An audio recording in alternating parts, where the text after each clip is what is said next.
আজকে মাছ নিয়ে আসছে, নদীর মাছ নাকি, এটা নদীর না কিসের, বিলের মাছ, বিলের। এই যে এগুলো হলো বড় বড় গুচি মাছ। আমার এই মাছটা খুব প্রিয়। মানে এই মাছটা কি হয়, চচ্চড়িতে দিয়ে বা কোনো কিছু করলে খাওয়া যায়, কাঁটাটাকে ছাড়ানো যায়। এই যে অনেক মাছ এনেছে, এই যে তার সাথে আবার কয়েকটা দেখতেছি যে শিং মাছ। তো আমি শিং মাছ অতটা পছন্দ করি না, এটা কাঁটা পরিষ্কার হয় নাই। তো এই জন্যে আমি আবার এটাকে লবণ দিয়ে, মানে আমি একটা গোপন টিপস আপনাদের বলি। টিপসটা হচ্ছে যে বেশি করে লবণ দিবেন। আর এই যে আমি রাখছি যে লেবু, হ্যাঁ লেবু চিপে এরকম করে রাখছি, অনেক দিন যাবে। তো একটু করে নিয়ে এই যে এরকম করে লেবু দিয়ে দিবেন, দিয়ে এরকম করে এটারে একদম মিশায়ে এমন করে যদি রাখেন আধা ঘন্টা বা 10 মিনিট রাখলে হবে, একদম ফ্রেশ সাদা হয়ে যাবে গাইস। আর ফ্লেভার কত সুন্দর বেরোচ্ছে লেবুর, একদম সুন্দর, মানে একদম ফ্রেশ হয়ে যাবে এবং কোনো দুর্গন্ধ থাকবে না। আর এটা বিলের মাছ, বিলের মাছের একটা সেন্টই আলাদা, সেইরকমই সেন্ট বেরোচ্ছে। আর এই যে লাল লাল গুচুই মাছ আসলো। আর এটা কি এনেছে, এই নুডলসটা তো আমার খুব পছন্দ, মানে বড় বড় মোটা মোটা সাইজের হয়। আর বিভিন্ন ধরনের চিলি সস, তারপরে হলো বিভিন্ন সস দিলে খুব মজা লাগে এটা করলে। আর এটা হলো পাস্তাও এনেছে। হ্যাঁ আপনি, তোমার পছন্দ না পাস্তা? হ্যাঁ এই পাস্তাও এনেছে। আর তার সাথে তুমি কি দিয়ে খাবার, ডিম দিয়ে না নুডলস, সেই জন্য ডিমও এনেছে। ওয়াও। আর এই যে এমার্জেন্সি মানে দরকার ছিল শ্যাম্পু, মানে এখনই মাঠে শ্যাম্পু দেবো। তো আসার সময় ফোন দিয়েছি, আসার সময় আমি ফোন দিয়েছি যে তুমি শ্যাম্পু এনো। তো কি করেছে, মুদিখানার দোকান থেকে, পাশের আমাদের বাড়ির পাশের মুদিখানার দোকান থেকে শ্যাম্পুটা এনেছে। তোমাকে অসংখ্য ধন্যবাদ। আর কি সবজির ভিতরে কি আছে দেখি, ও মিষ্টি কুমড়া, মিষ্টি কুমড়া চচ্চড়ি খেতে চেয়েছি আমি।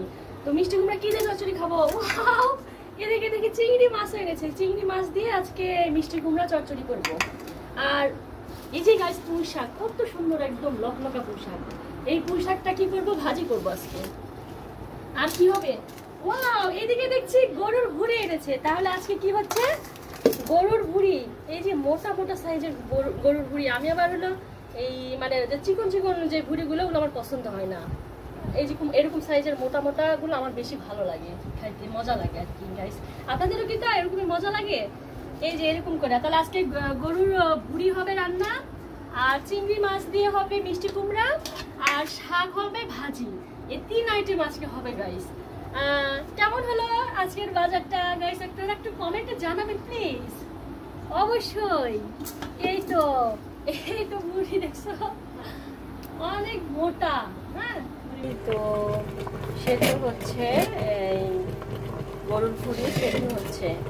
আলু নিয়ে দিচ্ছি, আলু ফ্রাই করব। আমি রান্না করতেছি আজকে, ভুঁড়ি রান্না করতেছি, তো সেই জন্য একটু আলু দেব। তো আলু দেওয়ার সময় একটু ভেজে নিচ্ছি, আলু একদম ফ্রাই করে নেব। ফ্রাই করে নেওয়ার পরে মানে দিলে, ভুঁড়িতে দিলে খুব টেস্টি হয়, মানে এমনভাবে ভেজেছি একদম মচমচ। এই যে গাইস মশলা দিচ্ছি, এই যে মশলা, আমি প্রচুর পরিমাণে মশলা খাই, এই যে অনেক মশলা দিয়ে দিলাম। তারপরে এটা রাখতেছি, এখন তেল দিয়ে দিব বেশি করে। এটা কত সুন্দর আসছে গাইস, তাই না?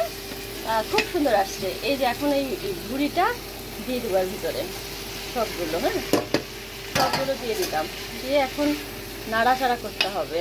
একটা সুন্দর করে নাড়াচাড়া করে নেই, নাড়াচাড়া করে তারপরে যখন একটু মানে হয়ে আসবে, মানে ভাব হয়ে আসবে, তখন আমি এই যে আলু মানে একদম ভেজে রাখছি, একদম লাল লাল করে ভেজে রাখছি, এটা দিয়ে দেবো। তাহলে রান্না হয়ে যাবে। সামান্য একটু ঝোল দেবো, ঝোল আমার পছন্দ না, হালকা থাকবে আর কি। তো তরকারি মানে ভুঁড়ি রান্না হচ্ছে, রান্নার ভিতরে এই যে প্রায় হওয়ার ভিতরে এই যে আমি এখন আলু দিয়ে দিচ্ছি। ফাইনালি তরকারির কালারটা আসছে কেমন দেখি, একদম সেই সুন্দর আসছে কালার। হ্যালো গাইস, এই যে ফাইনালি তরকারির কালারটা খুব